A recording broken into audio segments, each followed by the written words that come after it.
Primera de Pedro, capítulo 1, versículos 22 hasta el capítulo 2, versículo 3. Dice así la palabra del Señor.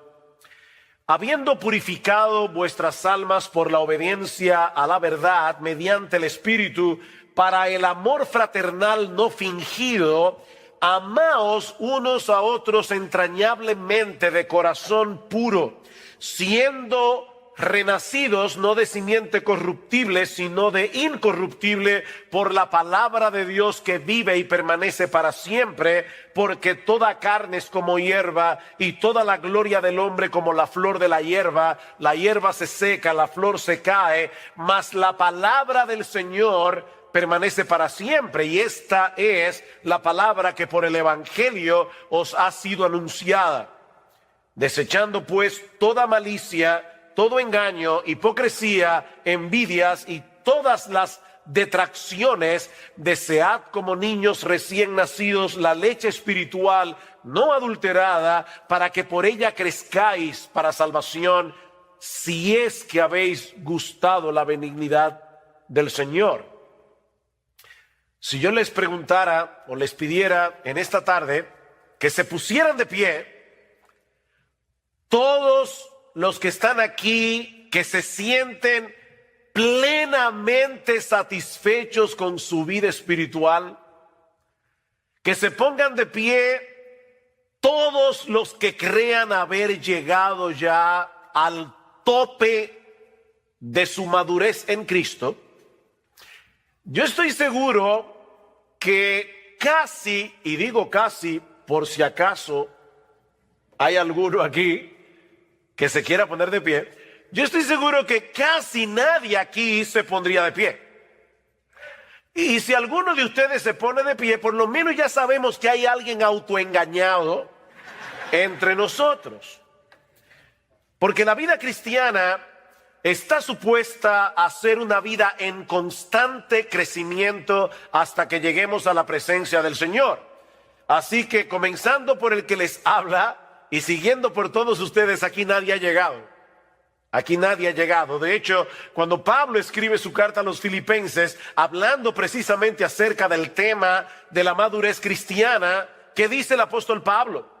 No que ya lo haya alcanzado, eso es Pablo hablando, o que ya haya llegado a ser perfecto, sino que sigo adelante a fin de poder alcanzar aquello para lo cual también fui alcanzado por Cristo Jesús. Y Pablo aclara, hermanos, yo mismo no considero haberlo ya alcanzado, pero una cosa hago, olvidando lo que queda atrás y extendiéndome a lo que está delante, prosigo hacia la meta, al premio del supremo llamamiento de Dios en Cristo Jesús. Filipenses capítulo 3, versículos 12 al 14. La vida cristiana es una carrera que termina con la muerte. Y ningún creyente puede darse el lujo de dejar de correr hasta el final. Ahora, el problema es que muchos que profesan ser cristianos han sido infectados con el fatalismo. Nunca confundan fatalismo con el hecho de creer en la soberanía de Dios. Nosotros creemos que Dios es soberano, pero eso no nos hace fatalistas.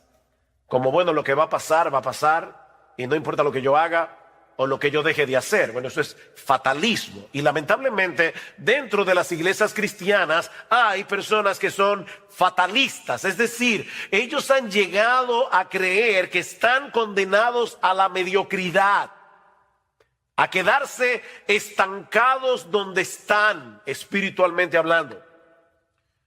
Tal vez otros creyentes viven en mejores condiciones que yo, o recibieron una crianza diferente a la mía, o simplemente no tuvieron una vida tan pecaminosa como la que yo viví antes de ser cristiano. Pero mi caso es diferente. Yo estoy condenado a ser lo que soy. Ya yo llegué a donde iba. Y creo que es mejor reconocer mis limitaciones antes que seguir intentando llegar a ser lo que yo no soy y lo que nunca voy a poder llegar a ser. Bueno, eso es fatalismo.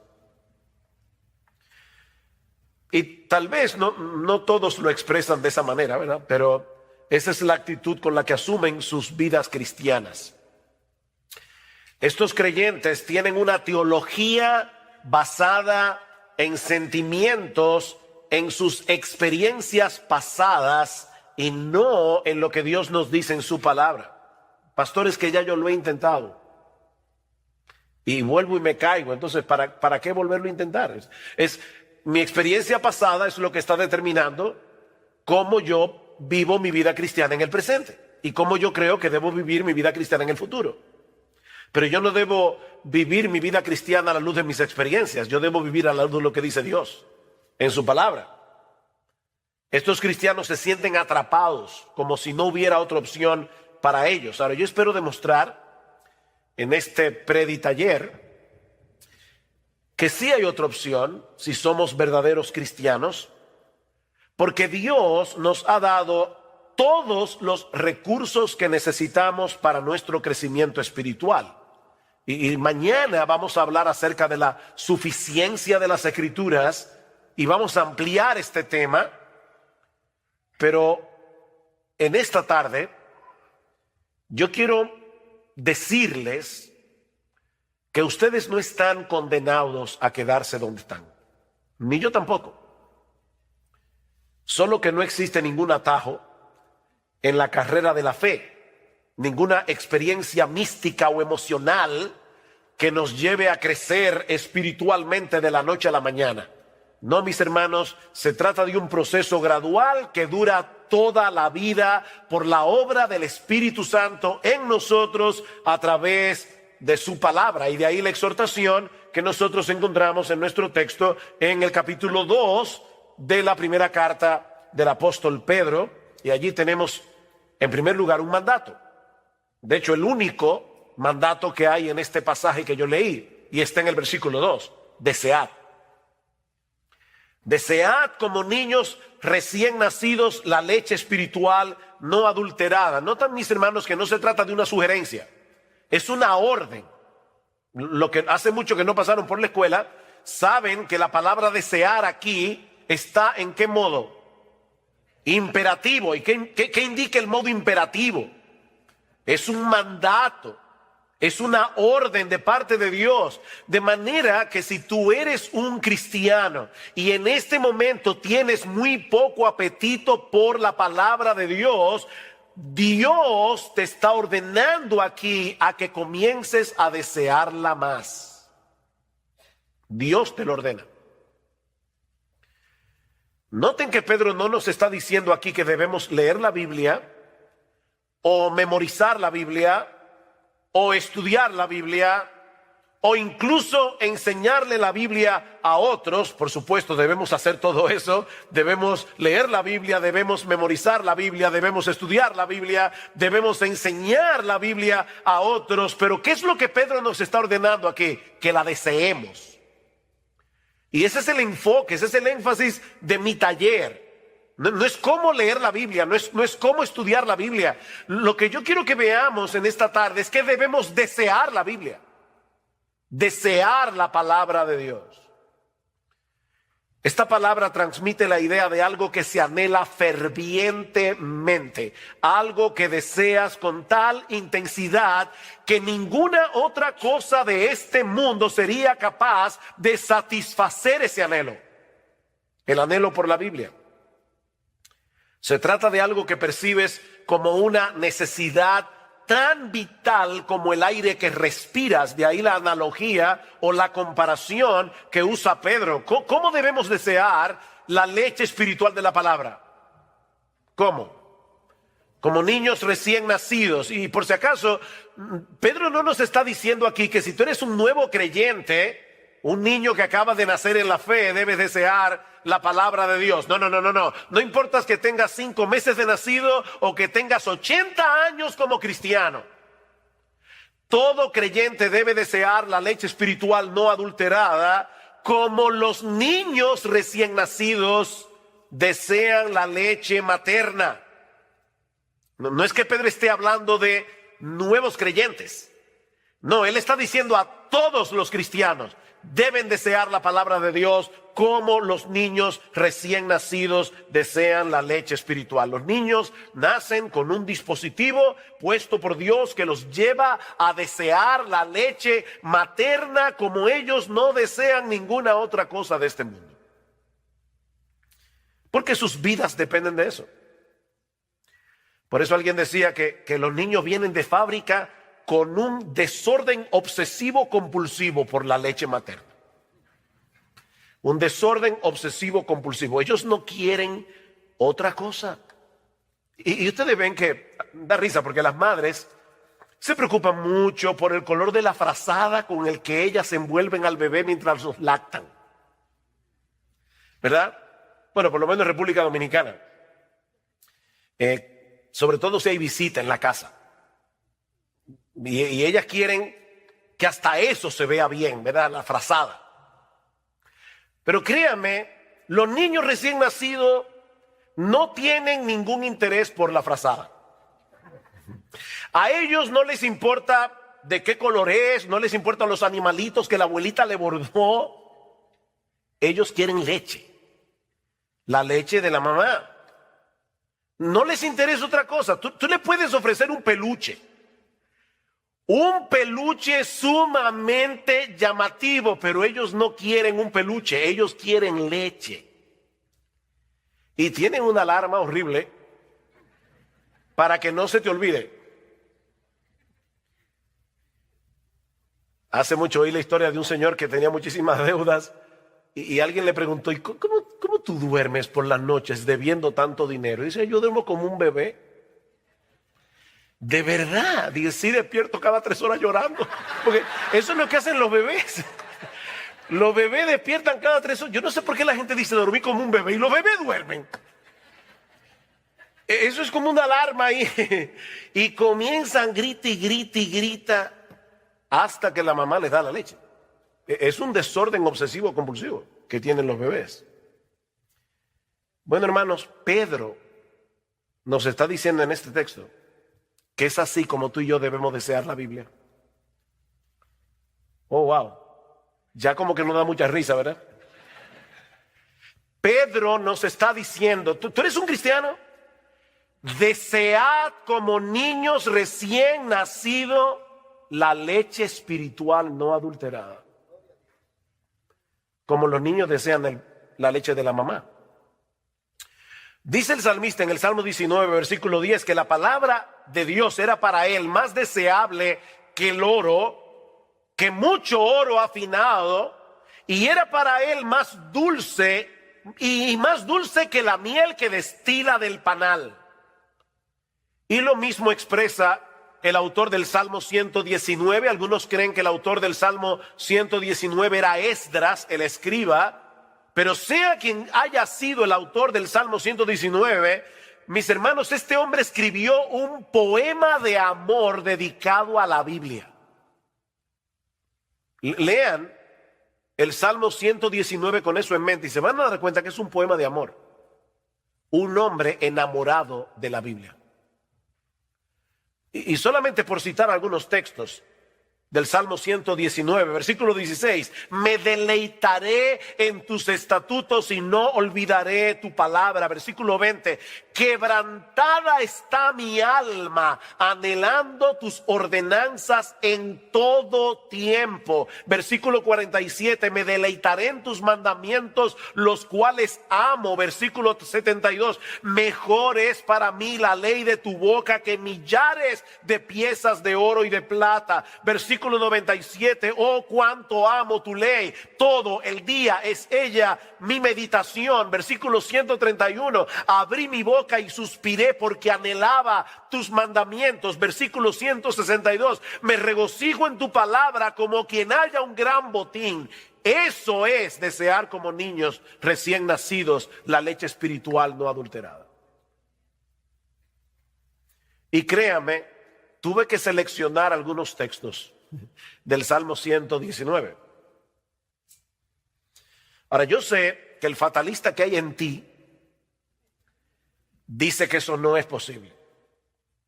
Nadie puede darle una orden a mis deseos para que yo desee lo que ahora no deseo. Es como pedirle a un paralítico que camine. Él no puede caminar por más que tú se lo ordenes, porque él tiene un problema que le impide caminar. Bueno, depende de quién se lo ordene. Porque en Juan capítulo 5 nosotros encontramos la historia de un paralítico que tenía 38 años sin poder caminar, pero Jesús le ordenó que caminara. ¿Y saben qué pasó? Él caminó. Así que sí, se le puede dar una orden a un paralítico para que camine, depende de quién se la dé. Porque si es Jesús, camina. Y es Dios el que nos está dando la orden de que deseemos su palabra. Esa es la diferencia que hay entre la ley y el evangelio. En el evangelio hay mandamientos, lo mismo que en la ley. La diferencia es que el mandamiento te da, que el evangelio te da los recursos que la ley no te da para que tú puedas obedecer los mandamientos. Esa es la diferencia. Hay un poema de Juan Bunyan que ilustra perfectamente este contraste entre la ley y el evangelio. Voy a traducir libremente el poema, pero en inglés lo que dice es, yo sé que muchos de ustedes conocen inglés, dice, Run, John, run, the law commands, but give us neither feet nor hands. Far better news the gospel brings, it bids us fly and give us wings. ¿Qué es lo que dice Bunyan? Corre, Juan, corre. La ley ordena, pero no nos da ni pies ni manos. Una noticia mucho mejor nos trae el evangelio, porque nos invita a volar y nos da alas. Nos invita a volar y nos da alas. No sé cuántos de ustedes han leído las Confesiones de Agustín. Si no la han leído, de verdad deberían leerla. No es un pecado mortal no leerla, es venial, pero deberían leerla. Pero en las Confesiones de Agustín hay una oración que Agustín le hace a Dios. Él le dice a Dios, concédeme lo que mandas y mándame lo que quieras. Concédeme lo que mandas y mándame lo que quieras. Somos nosotros los que debemos obedecer los mandamientos de Dios. Somos nosotros los que debemos usar los medios de gracia que Él nos ha provisto para crecer espiritualmente, como leer la Biblia, por ejemplo. Pero de antemano nosotros sabemos que no vamos a poder avanzar ni un solo paso en nuestra vida cristiana si no es en dependencia del Espíritu Santo. Así que no te quedes paralizado donde estás. Reconoce tu impotencia delante de Dios, pero clama por su ayuda y amparado por la fe en sus promesas, sigue corriendo. Señor, yo no tengo en este momento mucho apetito por leer tu palabra. Díselo al Señor. De hecho, Él ya lo sabe porque Él conoce tu corazón. Señor, yo no tengo mucho apetito en este momento por leer tu palabra, al menos no con ese desorden obsesivo compulsivo con el que los niños recién nacidos desean la leche de su mamá. Pero yo te ruego, Señor, que abras mis ojos para que yo pueda ver las maravillas de tu ley. Porque esa es una de las cosas que te van a llevar a desearla más. Cuando tú veas las maravillas que están encerradas en este libro, Señor, yo te ruego que me lleves a anhelarla más que a millares de oro y plata. Mientras tanto, Señor, por la fe yo voy a leer tu palabra, aunque ahora no la desee. Porque yo sé que es por medio de ella que tú vas a hacer la obra en mí de desearla. O sea, fíjate lo que estoy diciendo. No te estoy diciendo, bueno, pues quédate sin leer la Biblia, dedícate a orar hasta que te venga el deseo. No. Lo que te estoy diciendo es, confiésale a Dios tu deseo, tu falta de deseo, pídele que te haga desearla, y comienza a leerla, porque es a través de la lectura de su palabra que Dios te va a dar el deseo por la Biblia. Y eso nos lleva a nuestro segundo encabezado del texto. Pedro no se limita a darnos una exhortación o un mandamiento para que deseemos la Biblia, la leche espiritual no adulterada, sino que también nos da una muy buena razón para hacerlo. Si ustedes notan el versículo 1 del capítulo 2, dice, desechando, ¿qué? Pues, desechando pues. ¿Ustedes recuerdan lo que decía Josías esta mañana de que porque la Biblia es inspirada, cada palabra cuenta? Bueno, aquí hay un pues que no está de más. De hecho, no sé cuántos de ustedes tienen la Biblia de las Américas. ¿Quiénes tienen aquí la Biblia de las Américas? Ok, ¿cómo comienza el capítulo 2? Porque no comienza de esta forma. ¿Cómo comienza? Por tanto. Exacto, comienza con un por tanto. ¿Qué quiere decir eso? Que lo que Pedro va a decir ahora acerca del deseo que debemos tener por la palabra está conectado con lo que él ha venido diciendo antes. Por eso yo comencé a leer desde el versículo 22 del capítulo 1, porque ese es el contexto del pasaje. ¿Qué dice Pedro? Versículo 22 del capítulo anterior.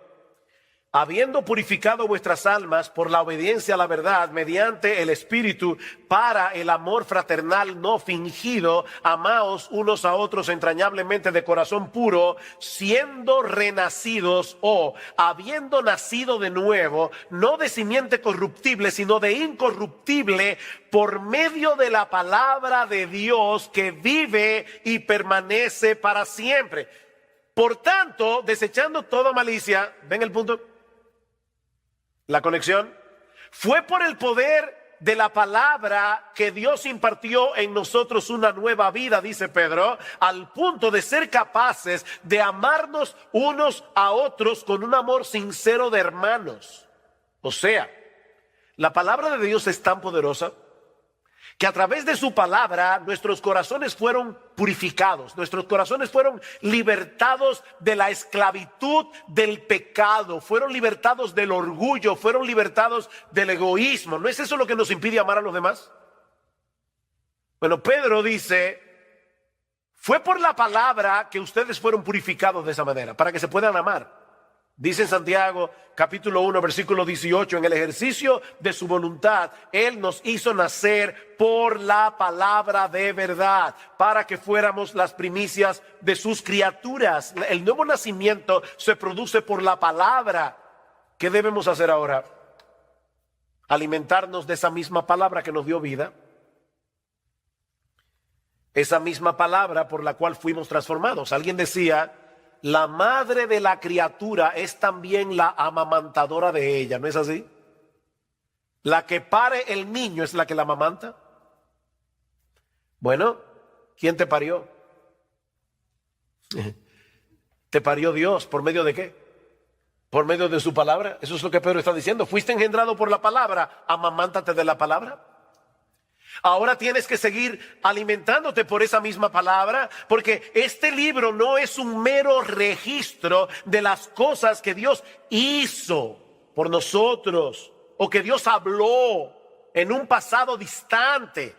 No, mis hermanos, esta es la palabra viva exhalada por el Dios vivo. Por eso es que constantemente nosotros encontramos expresiones en la Biblia como, por eso es que dice el Espíritu Santo, no dice dijo. Dice el Espíritu Santo, como en Hebreos capítulo 3, versículo 7 creo, como dice el Espíritu Santo. Todavía lo sigue diciendo. Esta palabra sigue hablando hoy como cuando se pronunció por primera vez.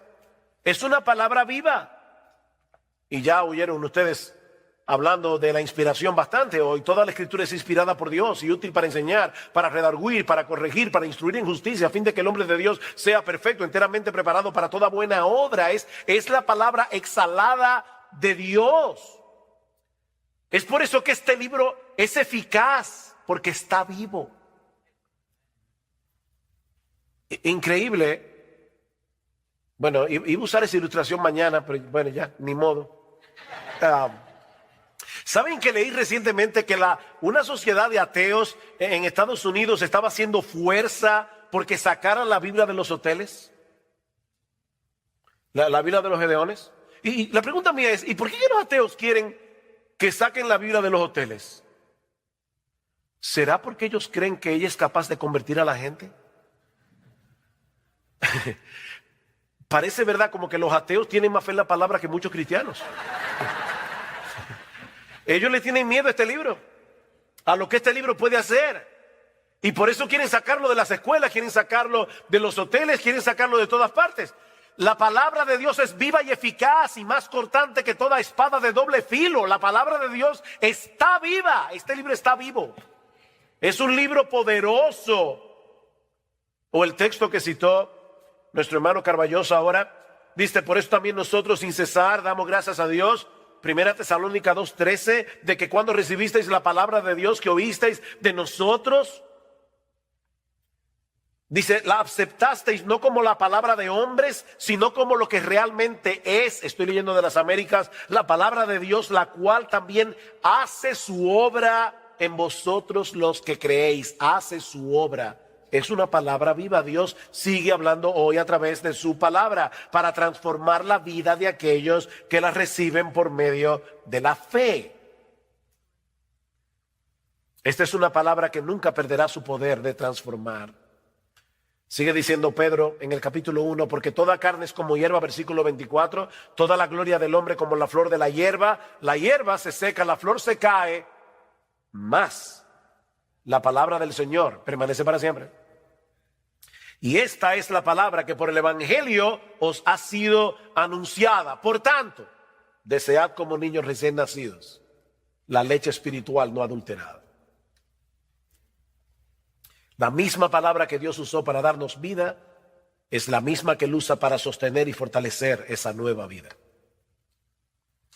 Y aunque el texto no lo menciona explícitamente, la persona divina que hace eso es el Espíritu Santo por medio de la palabra. Noten cómo Pedro comienza su primera carta, versículo 1, del capítulo 1. Pedro, apóstol de Jesucristo, a los expatriados de la dispersión en el Ponto, Galacia, Capadocia, Asia y Bitinia, elegidos según la presencia de Dios Padre en santificación del Espíritu para obedecer y ser rociados con la sangre de Jesucristo. Es el Espíritu Santo el que hace esa obra por medio de su palabra. De manera que si tú quieres ver a Dios obrando en tu vida, si tú quieres que Él se manifieste en tu vida, sumérgete en este libro. Porque es aquí y no en ningún otro lugar donde Él se manifiesta. Yo escucho personas en el pueblo evangélico que quisieran tener alguna experiencia espectacular para poder sentir la presencia de Dios. ¿No? ¿Tú quieres encontrarte con Dios? Búscalo aquí. Oye, que no lo vas a encontrar en ningún otro lugar. Tú quieres encontrarte con Dios, búscalo en este libro. Aquí es donde Dios se revela.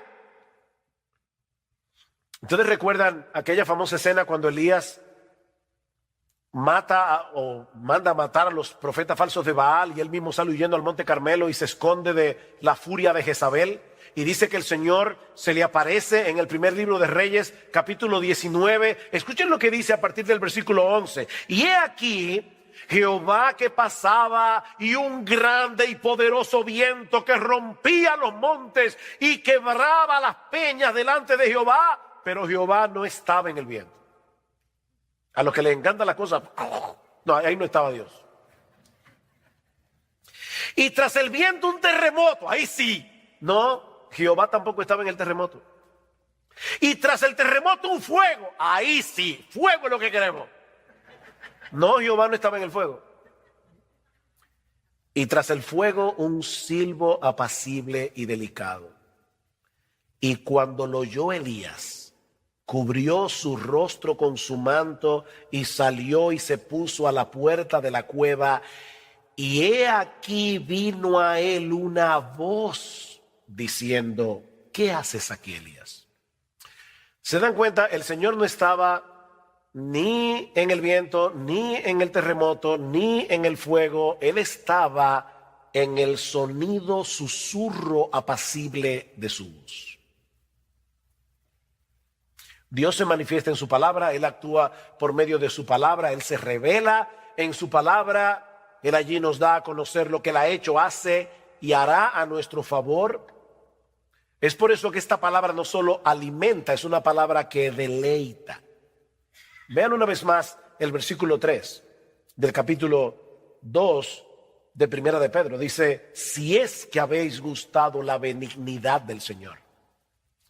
Y podemos traducirlo también, ya que habéis gustado. No es que lo pone en dudas, esa es una cláusula en griego que se puede traducir como algo afirmativo, ya que habéis gustado de la bondad del Señor. ¿En qué ustedes creen que Pedro estaba pensando? ¿Qué texto bíblico del Antiguo Testamento creen ustedes que Pedro estaba pensando cuando escribió eso? Pueden decir el texto, aunque no sepan la calle ni el número de la casa. Gustad y ved que es bueno Jehová, dichoso el hombre que en él confía. Salmo capítulo 34, versículo 8. Probablemente Pedro estaba pensando en eso. Gustad, probad que Dios es bueno, es dichoso el hombre que confía en un Dios tan bueno como nuestro Dios. Ahora déjenme hacerles una pregunta. ¿En qué lugar nosotros podemos saborear la bondad del Señor? Porque Pedro y el salmista están diciendo, vengan y saboreen la bondad del Señor para que puedan confiar en Él. La pregunta que estoy haciendo es, ¿dónde nosotros podemos saborear la bondad del Señor? En la palabra de Dios. ¿Dónde fue que nos enteramos de que nuestro Dios nos había elegido para salvación desde antes de la fundación del mundo? Nos enteramos en su palabra. ¿En qué lugar fue que llegamos a conocer el carácter de Dios al cual habíamos ofendido con nuestros pecados, pero también el plan que Él diseñó para poder darnos su justicia sin pasar por alto nuestra culpabilidad? ¿Dónde aprendimos eso? ¿En la Biblia? ¿Dónde podemos conocer las preciosas y grandísimas promesas de las que se nos habla en 2 de Pedro capítulo 1, versículos 3 y 4? Dejándonos ver en cada una de esas promesas la ternura de su bondad para con nosotros si somos sus hijos. ¿Dónde sabemos eso? ¿O dónde podemos saborear eso? En su palabra.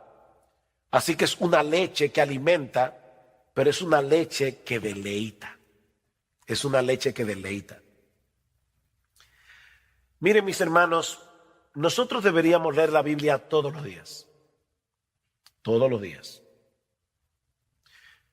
Pastores, que yo no tengo tiempo. Ok, déjame decírtelo tiernamente. No mientas. No mientas. Dice John Piper que él cree que Dios movió las cosas para que se inventara el Facebook y el Twitter para demostrar en el día del juicio que no era verdad, que no había tiempo para leer la Biblia y orar. No mientas. No hay tiempo. Lo que pasa es que el tiempo para leer la Biblia no se encuentra, se hace en tu agenda. Tú tienes que apartar el tiempo para leer tu Biblia y debes hacerlo todos los días, porque nosotros necesitamos este alimento todos los días. Nadie en su sano juicio dice voy a comer una vez al mes. Eso sí, el día que coma me voy a dar un atracón. No. Tú comes todos los días, 3 veces al día. Bueno, tú debes leer la Biblia todos los días. De verdad, todos los días. Si se puede leer la Biblia todos los días, se puede. Pero no lo hagas pensando que si no lees la Biblia, ese día te va a caer un rayo del cielo. No es por esa razón que tú debes leer tu Biblia todos los días. No leas la Biblia por el temor de que si no la lees, Dios te va a castigar o ese va a ser un mal día para ti, todo te va a salir en contra. No. Nosotros leemos la Biblia cada día para conocer mejor a Jesucristo. Nosotros leemos la Biblia cada día para conocer mejor el diamante del Evangelio, que tiene demasiadas aristas y hay que verlo por todos lados para entenderlo cada vez mejor. ¿Saben para qué? Para que Cristo sea cada vez más precioso para nosotros. Es por eso que debemos leer la Biblia. Porque toda esa bondad que nosotros hemos gustado de parte de Dios y que se encuentran en su palabra, han venido a ser nuestras únicamente por causa de Él. Me encanta como lo dice Pablo en el capítulo 1 de la segunda carta a los Corintios. Noten lo que dice en el versículo 20. Porque todas las promesas de Dios son en Él sí y en Él amén, por medio de nosotros para la gloria de Dios. No pierdan de vista la coma. Pablo no está diciendo que todas las promesas de Dios son en el sí, en el amén. No, en él, sí, coma, y en él, amén, en quien todas las promesas de Dios son sí y amén, en Cristo Jesús. Sin Cristo nosotros no tendríamos derecho a apropiarnos de ninguna promesa bíblica. Así que cada vez que tú leas una promesa en la Biblia, aunque esté en el Antiguo Testamento, piensa en Jesús. Jehová es mi pastor, nada me faltará. Wow, qué hermoso. Bueno, esa promesa no es para ti si tú no estás en Cristo. Y por lo tanto, esa promesa habla de Cristo. Cualquier promesa que haya en la Biblia son en él sí y en él amén. Por lo tanto, ¿por qué tú debes leer la Biblia todos los días? Para enamorarte más de Jesús, que hace posible que Dios te trate con bondad y no con juicio, ya que habéis gustado la benignidad del Señor, la bondad del Señor. Por eso es que debes desear como niño recién nacido la leche espiritual no adulterada, porque esa bondad la gustas aquí es donde se gusta esa bondad. Porque es aquí que nos muestran a Cristo como el mediador que hace posible que todas las promesas de Dios sean sí y amén para nosotros. Así que ya hemos visto dos cosas. Hemos visto la exhortación o el mandato, desead como niños recién nacidos. La razón, ya que habéis gustado la bondad del Señor y la gustaste aquí. Pero veamos ahora, en tercer lugar, los obstáculos. Los obstáculos. Hay algunas cosas que estropean nuestro apetito por la Biblia. Y le encontramos en el versículo 1. Desechando pues toda malicia, todo engaño, hipocresía, envidias y todas las distracciones, desead como niños recién nacidos. Aquí está el problema. Ven, el problema no es falta de tiempo. No, el problema está en el versículo 1. Desechen esto. Y la palabra que se traduce aquí como desechar da la idea de quitarse algo de encima, como cuando uno se quita una ropa sucia, una ropa contaminada. El tiempo del verbo que Pedro usa aquí nos muestra que se trata de una acción enérgica, una acción determinante. Desecha de una vez por todas esos pecados que están destruyendo, que están estropeando, que están minando tu apetito por la palabra de Dios. Desecha esos pecados. Ahora, quiero ponernos a pensar y así me siento más tranquilo con mi conciencia de que de verdad fue un taller y no que estaba predicando. Déjenme hacerles una pregunta. Sí, porque entonces ustedes van a salir ahí fuera y le van a decir, mi taller estuvo buenísimo, había hasta diapositiva y el mío no tiene nada de eso. Entonces déjenme por lo menos decir eso. Ok, vean el texto. Otra vez, léanlo, véanlo en su Biblia, el versículo 1. ¿Ustedes notan algo interesante en esa lista de pecados que Pedro, primera de Pedro capítulo 2, versículo 1? ¿Ustedes notan algo en esa lista de pecados? Hay varias cosas en esa lista de pecados que yo quiero que ustedes noten. Y quiero que me respondan los que hayan notado algo. No, pero de la lista en sí, entera. ¿Qué ven ustedes en la lista como un todo? Esa es la pregunta. Perdonen que no hice la pregunta correctamente. Bueno, son pecados, obviamente. Oh, perdón, ¿cómo fue? Todos los pecados que están ahí son relacionales. Hay un montón de pecados que Pedro ni menciona. Esta lista no es exhaustiva. Todos los pecados de los que Pedro está hablando allí son relacionales. Todos tienen que ver en nuestro trato unos con otros. Por ejemplo, ahí no se habla del adulterio, no se habla del homicidio. Bueno, el homicidio es contra otro, pero no se habla ahí de eso. Son pecados relacionales. Pecados que atentan contra el amor. ¿Por qué? Porque Pedro acaba de decir que la palabra de Dios purificó nuestras almas para el amor fraternal, no fingido, de manera que ahora nosotros formamos parte de una comunidad de santos donde nos ayudamos mutuamente, porque resulta que el crecimiento en la piedad no se hace solo. Nosotros necesitamos una comunidad para amar la palabra y para obedecer la palabra. Y ahora Pedro nos está diciendo, cuídate de esos pecados que te alejan de la iglesia, cuídate de esos pecados que te alejan de la comunidad de santos, porque esos mismos pecados te alejan de la Biblia. Porque Dios te salvó para que tú seas parte de una comunidad. La vida cristiana no puede vivirse en soledad.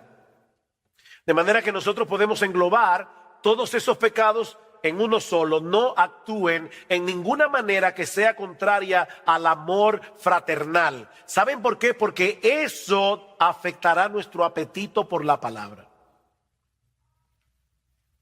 Cuando tú tienes problemas relacionales, también tienes problemas con el Señor y ya tú no quieres ir a su palabra. Porque la Biblia te manda que te arregles con tu hermano, que perdones, que no tengas amargura. La Biblia te manda todo eso. Entonces es difícil uno tener problema con la gente y meterse en este libro. Échense de vosotros toda amargura, enojo, ira, gritería, maledicencia. Eso está en Efesios capítulo 4, versículo 32. Pastores, que yo no la puedo perdonar. No, otra mentira, tú no la quieres perdonar. Eso es diferente. Entonces tú no puedes amar este libro y estar con problemas con todo el mundo. No puedes. Eso va a minar tu apetito por la Biblia. Ahora, ¿no tienen algo interesante o algo más interesante aquí? Así como estos pecados arruinan nuestro deseo por la Biblia es el único antídoto que puede equiparnos para luchar adecuadamente contra esos pecados. O sea, esta leche espiritual no adulterada contiene todos los anticuerpos que necesitamos para luchar eficazmente contra los virus pecaminosos que atacan constantemente nuestra vida cristiana y sobre todo nuestra relación con los demás. En la misma medida en que saboreemos la bondad de Dios en Cristo revelada en las Escrituras, en esa misma medida será más fácil para nosotros luchar contra esos pecados que destruyen nuestra relación con los demás y nuestro deseo por la Biblia. Mira, si tú estás atesorando a Cristo por lo que estás aprendiendo de Él en su palabra, te será más fácil luchar contra la malicia, el engaño, la hipocresía, la envidia y la difamación. Repito eso. Si tú estás atesorando a Cristo por lo que estás aprendiendo de Él en su palabra, te será más fácil desechar la malicia, el engaño, la hipocresía, la envidia y la difamación. Vean el capítulo 1. Y voy a leer un pasaje un poco largo, pero noten lo que dice Pedro en el versículo 3 del capítulo 1. Hasta el versículo 9. Bendito el Dios y Padre de nuestro Señor Jesucristo, que según su grande misericordia nos hizo renacer para una esperanza viva por la resurrección de Jesucristo de los muertos, para una herencia. A todo el mundo le encanta la palabra herencia. Murió el tío rico. Bueno, no me voy a alegrar, pero me dejó una herencia. Para una herencia incorruptible, incontaminada e inmarcesible, reservada en los cielos para vosotros, que sois guardados por el poder de Dios mediante la fe, para alcanzar la salvación que está preparada para ser manifestada en el tiempo postrero, en lo cual vosotros os alegráis, aunque ahora por un poco de tiempo, si es necesario, tengáis que ser afligidos en diversas pruebas, para que sometida a prueba vuestra fe, mucho más preciosa que el oro, el cual aunque perecedero se prueba con fuego, sea hallada en alabanza, gloria y honra cuando sea manifestado Jesucristo, a quien amáis sin haberle visto, en quien creyendo, aunque ahora no lo veáis, os alegráis con gozo inefable y glorioso, obteniendo el fin de vuestra fe, que es la salvación de vuestras almas. ¡Wow! ¿Qué pasaje? Pregunta. ¿Qué tiene que envidiarle a los demás una persona que ha sido hecha coheredera con Jesucristo y que está experimentando aquí y ahora ese gozo inefable y lleno de gloria del que Pedro está hablando ahí? Piensen. Una persona que de verdad se está alimentando de lo que dice ahí, ¿cómo? ¿Y qué tú le vas a envidiar a otra persona? ¿Qué malicia vas a tener? La malicia de la que Pedro habla aquí es el deseo no solamente de tener lo que el otro tiene, sino de que él no tenga lo que yo no tengo. Somos bárbaros. Es increíble la maldad que hay en el corazón humano. No sé si han oído ese cuento indio, pero hay un cuento indio de un genio, de ese genio que se aparece y le dice al tipo, pídeme un deseo. No 3, 1. Pídeme un deseo. Lo que yo quiera, lo que tú quieras. Pero te advierto que lo que tú me pidas, al vecino le voy a dar el doble. O sea, que si yo te pido $1 millón, al vecino le doy 2. Una mansión, 2 mansiones al vecino. No, si es así, déjame pensarlo. Finalmente el tipo le dijo, déjame ciego de un solo ojo. Óigame. Es que mire, somos envidiosos. Nos molesta que el otro tenga lo que yo no tengo. Ahora, de verdad, y no me digan, no, pastor, yo desde que me convertí nunca he envidiado a nadie. Mentiroso, eso no es verdad. Pero lo que pasa es que la envidia es tan sucia que a la gente no le gusta reconocerla. Hermanos, una persona que está meditando en la Biblia y está viendo el diamante del Evangelio y todo lo que Dios nos ha provisto en Cristo, va a desechar toda malicia, engaño, hipocresía. Ven el punto, desead como niños recién nacidos, pero antes desecha todo aquello. Para que puedas desear la leche espiritual. Pero hay algo más en el texto que ya hemos mencionado, pero que ahora vamos a enfocar de manera más particular, aunque brevemente.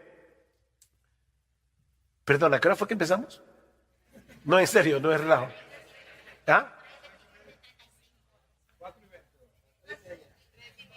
¿Y a qué hora que tenemos que? A las 5 que tenemos. No, estamos bien.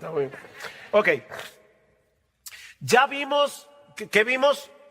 La exhortación del texto, desead como niños recién nacidos. La razón, fuiste engendrado por la palabra, desea la palabra los obstáculos. Ahora veamos el resultado.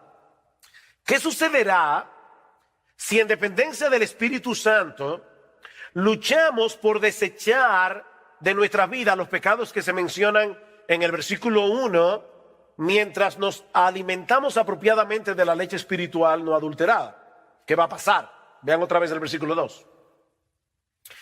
Desead como niños recién nacidos la leche espiritual no adulterada, para que por ella crezcáis para salvación, ya que habéis gustado la benignidad del Señor. Todos nosotros sabemos que el nacimiento es apenas el comienzo de una vida, que ahora debe desarrollarse hasta alcanzar la madurez. Bueno, lo mismo ocurre con la salvación. Todo verdadero creyente es alguien que ha experimentado el nuevo nacimiento por medio del poder de la palabra de Dios, pero la conversión es apenas el comienzo, dice Pedro. Ahora debemos crecer para el pleno desarrollo de nuestra salvación. Dios tenía un propósito en mente cuando nos salvó, y la única manera de seguir avanzando hacia ese propósito es a través de la obra del Espíritu Santo en nosotros por medio de su palabra. Esta es la espada del Espíritu. Dios, el Espíritu, obra por su palabra. ¿Cuál es el propósito que Dios tenía en mente cuando nos salvó? ¿Cuál era? Pero formarnos a la imagen de Cristo. ¿Recuerdan Romanos 8:28? Sabemos que a los que aman a Dios todas las cosas les ayudan a bien. Esto es, para que no confundan el bien, esto es a los que conforme a su propósito son llamados. ¿Cuál es el propósito? Porque a los que antes conoció también los predestinó para que fuesen hechos conformes a la imagen de su Hijo, de modo que Él sea el primogénito entre muchos hermanos. El propósito para el cual todas las cosas obran es para hacernos como Jesús. Ese es el bien. No es que seas millonario, no es que tengas siempre salud. No, es que seas como Jesús. Ese es el bien. Porque fue con ese propósito que el Señor nos escogió. He usado esta ilustración muchas veces, pero no encuentro otra mejor.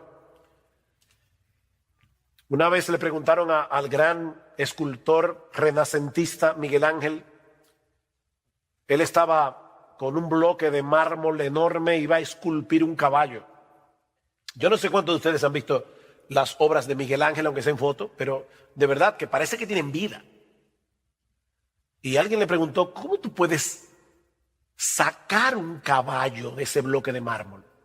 Y Miguel Ángel le respondió, es muy fácil, yo le quito todo lo que no se parece al caballo. Bueno, ¿saben qué es lo que Dios está haciendo? Dios nos toma así en bruto y nos salva. No te estoy diciendo que tú eres bruto, sino que tú eres como esa piedra bruta, no trabajada, y ahora Dios va a tomar el cincel y va a comenzar a golpearte para quitarte todo lo que no se parece a Jesús. Ese es el propósito. Ahora, ¿cómo yo avanzo hacia el propósito de ser cada vez más como Jesús? Bueno, el apóstol Pablo responde esa pregunta en 2 Corintios capítulo 3 versículo 18. Mirando nosotros todos a cara descubierta como en un espejo la gloria del Señor, somos transformados de gloria en la misma imagen como por el Espíritu del Señor. Contemplando su gloria, somos transformados de gloria, en la misma medida en que tú admiras a Cristo, te pareces a Cristo porque tú te conviertes en aquello que admiras. ¿Por qué ustedes creen que las personas imitan a los artistas? ¿Por qué quieren comprar donde ellos compran, usar la ropa que ellos usan? ¿Por qué? Porque tú te conviertes en lo que admiras. Bueno, si tú admiras la gloria de Cristo, te vas a parecer cada vez más a Él. Mirando su gloria, somos transformados de gloria en la misma imagen. Ahora la pregunta es, ¿y dónde nosotros vemos la gloria de Jesús? En la palabra de Dios, en el Evangelio. Si nuestro evangelio está encubierto, entre los que se pierden está encubierto, en los cuales el Dios de este siglo cegó el entendimiento de los incrédulos para que no les resplandezca la luz del evangelio de la gloria de Cristo. El evangelio de la gloria de Cristo, que es la imagen de Dios. Es en el evangelio donde brilla como en ningún otro lugar la gloria de Jesús. Bueno, es por eso que nosotros debemos desear como niños recién nacidos la leche espiritual no adulterada. El raquitismo espiritual no es una opción. Pedro concluye su segunda carta diciendo que creced en la gracia y en el conocimiento de nuestro Señor Jesucristo. Esto no es una opción. Y eso solo puede suceder a través de una dieta regular y constante de la leche espiritual no adulterada. Ningún creyente puede darse el lujo de dejarse alimentar regularmente de la palabra de Dios, así como ningún bebé puede dejar de beber la leche de su mamá o algún sustituto. Solo que en este caso no hay sustituto, porque esta es la única Biblia. La nueva vida en Cristo comenzó con la palabra, se sostiene y se fortalece con esa misma palabra. No existe otro medio. Necesitamos ver a Cristo en la palabra para deleitarnos en Él, para crecer en nuestra admiración por Él, porque es así como somos transformados de gloria en la semejanza suya. Pero cuando nos estancamos en el conocimiento de la Biblia, perdemos de vista a Cristo. ¿Y saben qué pasa? La Biblia pierde su fascinación. Este libro es fascinante, de verdad, este libro es fascinante. Pero este libro solo es fascinante si tú puedes ver a Cristo aquí. Cuando tú comienzas a ver todas las conexiones. Y miren, déjenme dar un testimonio personal. Yo me convertí al Señor cuando casi estaba a punto de cumplir los 18 años de edad. Me invitaron a una iglesia un sábado. Yo no era creyente, en mi vida había leído este libro realmente.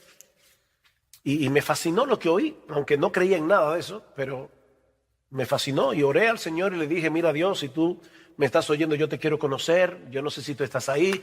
Al otro día llamé a una amiga, le dije, mira, me invitaron a una iglesia, así que si tú quieres ir conmigo. Esa amiga, yo tenía 17, ella 16, y ella me acompañó, hasta el día de hoy está ahí sentada.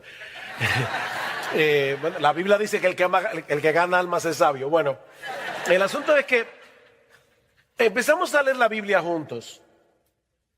Y de verdad, hermanos, yo puedo decir como testimonio, la Biblia fue un descubrimiento para nosotros. Bueno, más para mí que para ella. Mi esposa Gloria había leído la Biblia, durante un tiempo fue una buena católica, yo no. Y ella conocía la Biblia, algo de la Biblia, yo no conocía nada. Y realmente, de verdad, para los dos, cuando comenzamos a leerla regularmente, fue una fascinación, hasta el punto que ya a los 8 meses de haber visitado por primera vez una iglesia, yo había leído la Biblia completa en los 8 meses. Y de ahí en adelante, de verdad, perdón, Dios sabe por qué digo esto, no me estoy gloriando de nada, yo creo que eso es la gracia de Dios, pero yo recuerdo muy pocas veces en estos 41 años que yo haya dejado de leer la Biblia un solo día. Y miren, mis hermanos, de verdad, nunca me he cansado de leer la Biblia, porque es que es imposible descubrir todo lo que hay aquí. No importa cuántos años tú tengas leyendo la Biblia todos los días, este libro es fascinante. Un siervo del Señor que murió hace unos años y había escrito casi como 50 libros sobre la Biblia, cuando estaba muriendo, dicen que él le dio gracias a Dios, diciendo, gracias, oh Dios, porque en todos estos años siendo creyente me permitiste conocer la tapa de tu precioso libro. La tapa. Pero si tú pierdes de vista a Jesús en este libro, el libro va a perder su fascinación. Así que no dejes de leer la Biblia, no dejes de estudiar la Biblia porque tu apetito haya disminuido. No cometas ese error. Más bien recupera tu apetito y tu salud espiritual, desechando lo que te apartó en un principio de la Biblia y volviendo a la Biblia. No dejes de leer la Biblia porque no tienes apetito. No, pídele a Dios que te dé apetito, pero desecha no la Biblia, sino el pecado que te alejó de ella. Y sigue leyendo la Biblia y pidiéndole a Dios que te dé ojos para ver las maravillas de su ley. Porque la maravilla que está aquí encerrada es la gloria de Jesús. Y de verdad es sorprendente todas las conexiones que hay en la Biblia que te apuntan hacia Jesús, sin espiritualizar las Escrituras. Yo no estoy hablando aquí de alegorizar. No, nunca alegoricen con la Biblia. Estamos hablando de interpretarla correctamente. De interpretar la Biblia correctamente. Déjame hacerte una pregunta. Si Dios ahora mismo te diera la opción de obtener en este momento todo lo que tu corazón desea, todo, pero haciendo desaparecer de tu vida la Biblia por completo. Te voy a dar todo lo que tú quieras, pero no mi palabra. Tú no vas a tener una Biblia para leer, tú no vas a tener una iglesia donde te la van a predicar fielmente. Es más, yo voy a borrar de tu memoria todo lo que tú sabes de la Biblia hasta el día de hoy. Todo lo que tú has leído, lo voy a borrar de tu memoria. ¿Cuál sería tu elección? Yo sé que si tú eres un verdadero creyente vas a decir como algunos han dicho ya, no, Señor, no. No me des lo que yo quiero, dame tu Biblia. Pero si nosotros creemos eso, ¿por qué no leemos la Biblia más asiduamente? ¿Tú te das cuenta de la necesidad que tienes de la Biblia? Si ahora te vieras amenazado de que te la quitaran, tú verías que la Biblia es un tesoro. Pero ahora la tenemos en qué sé yo cuántas versiones, en el iPad, en el celular, en todas partes. La Biblia ahora está más a la mano que nunca. De hecho, no puedes leerla porque te levantaste tarde, vas camino al trabajo, el tránsito aquí en Los Ángeles es difícil. Óyela, escúchala, que la Biblia oída también es la Biblia. ponla que te la lea el teléfono. Algunos dicen, ¿saben que eso se llama teléfono inteligente? Algunos dicen que esto es lo único inteligente que alguna gente tiene, pero son inteligentes, son aparaticos. Coge este aparatico, baja la Biblia y oye la Biblia. Es un tesoro y tú la necesitas como el niño recién nacido necesita la leche de su mamá. Léela diariamente, léela diariamente. Léela en oración, léela con atención, léela para aprender más de Cristo. Léela para aprender más de Cristo, para aumentar tu admiración por Él. Déjame darte un ejemplo. Estás leyendo el libro de los Jueces y llegas a ese horripilante pasaje donde un hombre llega con su concubina a la ciudad de Gabá, la violan, la muchacha muere y el tipo la parte en 12 pedazos y envía un pedazo a cada una de las tribus de Israel. ¿Dónde está Cristo ahí? Y por favor no me diga que son 12 pedazos, los 12 apóstoles, no. O sea, ¿dónde está Cristo ahí? ¿Sabe dónde está Jesús? ¿Qué dice el libro de los Jueces? ¿Cómo termina? En aquellos días no había rey en Israel. Cada cual hacía lo que bien le parecía. Israel necesitaba un rey. Y el libro de Jueces te lleva a Ruth, y el libro de Ruth te lleva a David. Pero entonces cuando llegamos a Samuel y comenzamos a leer de David, uno dice, ¿qué le pasó a David? David no era el rey que nosotros necesitábamos. No era Josías, que fue uno de los grandes reyes de Israel. No era Ezequías. No, el rey que nosotros necesitamos es a Jesús, el hijo de David. Entonces tú puedes leer Jueces, y leer de Levita y la concubina y decir, yo necesito un rey que gobierne mi corazón. Y ese rey es Jesucristo, ya fue enviado para que gobierne mi alma, porque si no, yo viviría como el tiempo de los jueces, yo haría lo que bien me pareciera. Yo necesito un rey que me gobierne, y ese rey es Jesús. Entonces, fíjense, sin alegorizar el texto, el libro de los Jueces está ahí para mostrarnos nuestra necesidad de un rey. Y todo el Antiguo Testamento está allí para demostrarnos que ninguno de los reyes de Israel era el rey. Era para prepararnos para Jesús. Lee la Biblia con los ojos puestos en Jesús y lo vas a encontrar sin espiritualizar el texto. Y aunque sea imperceptible para ti, ¿sabes lo que va a pasar? Poco a poco vas a crecer espiritualmente. Tu carácter irá conformando cada vez más al carácter de Jesús mientras contemplas el resplandor de su gloria en el Evangelio. Así que esta es mi invitación a todos ustedes para concluir. Gustad y ved que es bueno el Señor. Dichoso el hombre que en Él confía. Tenemos 20 minutos. Preguntas. Vamos. Sí, hermano.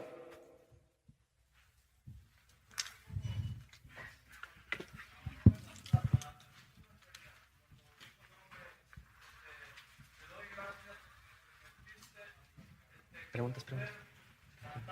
Ajá.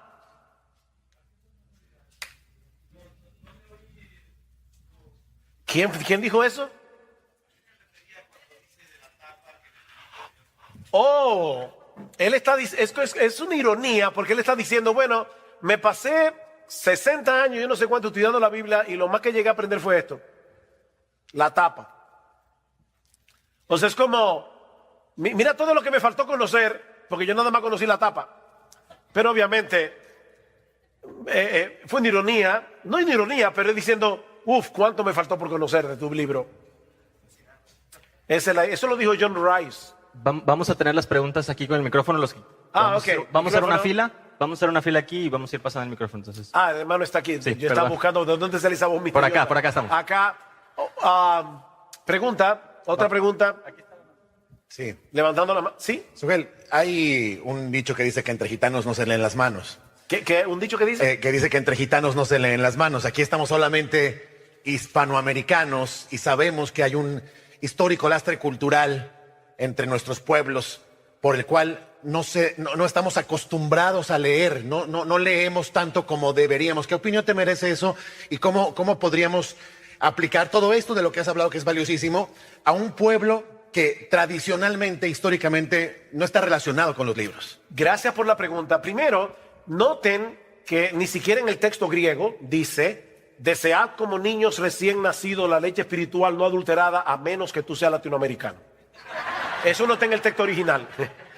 Así que cuando la Biblia dice desead como niños recién nacidos, ya Dios sabía de antemano que los latinoamericanos íbamos a existir, y Dios sabía que no íbamos a ser muy dados a la lectura. Pero aún así dice: desead como niños recién nacidos la leche espiritual no adulterada. Yo creo que el problema es no percibir la necesidad que tenemos de la Biblia.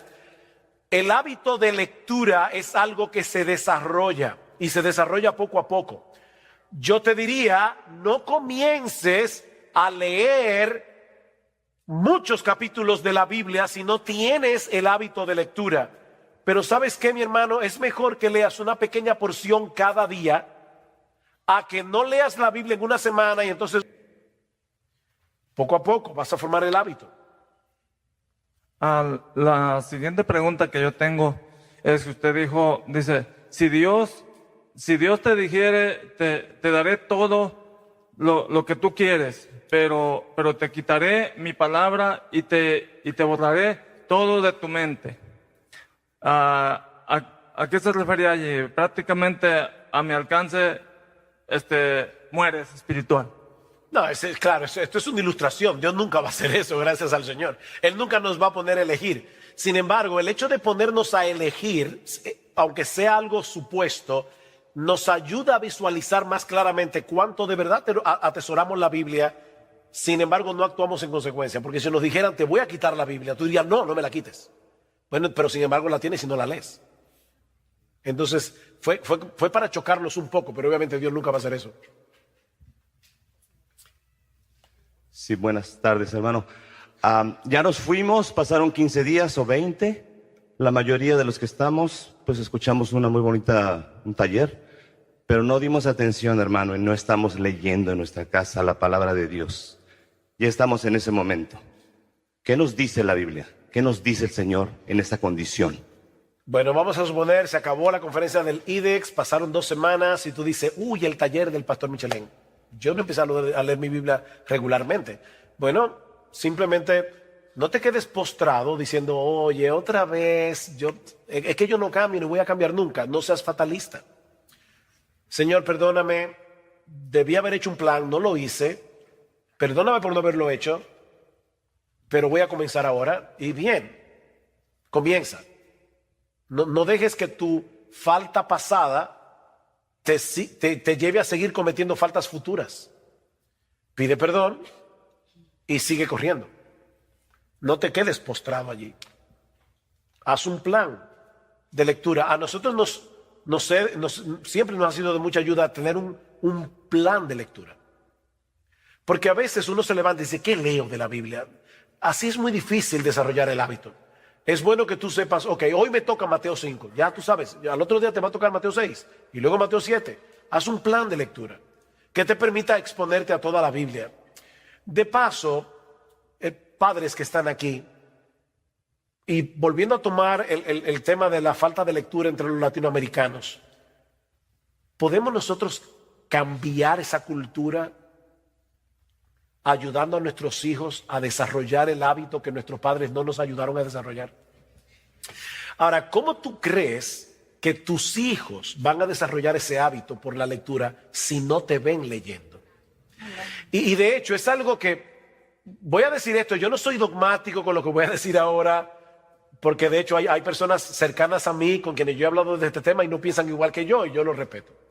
Pero esa es una de las razones por la que yo creo que los padres deberían considerar si es sabio leer aquí, en este dispositivo, que leer aquí. Porque cuando tú estás leyendo, yo leo la Biblia aquí, yo no tengo hijos en casa. A veces, yo prefiero leer mi Biblia aquí, pero a veces si voy de viaje y de repente veo que en el avión dejé la Biblia en el carry-on y está arriba y tengo el iPad en la mano, yo leo la Biblia en el iPad. Sin embargo, cuando nuestros hijos nos ven con este dispositivo en la mano, ellos no saben qué es lo que estamos haciendo. Ellos no saben si estamos jugando algo, ellos no saben si estamos leyendo la Biblia, ellos no saben eso. Pero cuando ellos te ven con la Biblia en la mano o te ven con un libro en la mano, eso impacta. Y yo lo digo por experiencia personal. Cuando yo era niño, a mí no me gustaba leer. Yo recuerdo la primera vez que yo vi un libro donde solo había letras sin figuritas. Yo no lo podía creer. ¿Y cómo a una gente le gusta un libro que solo tiene letras? Pero mi papá era un hombre con un muy buen hábito de lectura y con una buena biblioteca. Y yo lo veía leyendo. Y luego él influyó en mis hermanos mayores y entonces yo veía a mis hermanos mayores leyendo.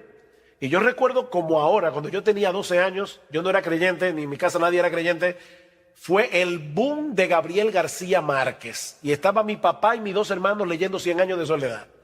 Y entonces hablaban de 100 años de soledad durante el tiempo de la comida y yo estaba en la luna de Valencia, ¿no? Como un pollo viendo televisión. Así que, ¿qué hice? Bueno, no tenía de otra, me tuve que poner a leer 100 años de soledad. Yo no recuerdo nunca a mi papá diciéndome lee, nunca me lo dijo. Pero su ejemplo me hizo desarrollar a mí y a mis hermanos el hábito de lectura. Su ejemplo. Y yo les digo a ustedes, padres que están aquí, que la nueva generación que va a surgir no surja con el defecto de la nuestra. Cambiemos eso en América Latina. ¿Cómo? Leyendo. Hermano, yo sé que la leche puede ser adulterada con cualquier otra sustancia, pero quisiera saber algunos ejemplos cómo la leche espiritual es adulterada. De muchas maneras. De hecho, eso es lo que el diablo está tratando de hacer todo el tiempo, adulterar la leche espiritual. Porque cuando el evangelio es aguado, cuando le quitan al evangelio elementos como el infierno, el arrepentimiento, la fe, se está aguando la leche espiritual o se está adulterando la leche espiritual. De hecho, mañana vamos a hablar un poco de eso. Yo voy a comenzar con un cuestionario como este. ¿A cuántos de ustedes alguna vez hubieran querido hacer la Biblia más potable? Quitarle ciertas partes a la Biblia para hacerla más potable al inconverso. Bueno, hay gente que está haciendo eso. Yo no hablo del pecado. Yo quiero que la gente se sienta tranquila en mi iglesia. Eso es adulterar la leche espiritual y hay muchas formas de hacerlo. Gracias, hermano. Yo creo que el uso de la psicología en la iglesia, hay mucha psicologización en la predicación actual y eso es adulterar la leche espiritual. Mi pregunta va más dirigido a, pues yo me acuerdo en la universidad que estudiaba cierto movimiento filosófico o no sé, literario, y ya tenías una visión preconcebida o cierta tendencia a creer las cosas de cierta manera por lo que ya habías estudiado. Yo lo que quisiera saber es, como cristiano, he estudiado la Biblia y pues gracias a Dios siempre he leído desde niño porque pues, así ha sido mi historia, ¿no? Pero no quiero tener una idea, estudiar teología para tener una idea preconcebida, de manera que cuando lea la Biblia yo quiera imponer mi idea a lo que está escrito. ¿De qué manera logro yo que no pase eso? Porque hay diferentes movimientos teológicos, los cuales siempre me llevan a tener una tendencia, ¿no? Y yo lo que quiero es llegar, ahora sí, bien. Es una buena pregunta.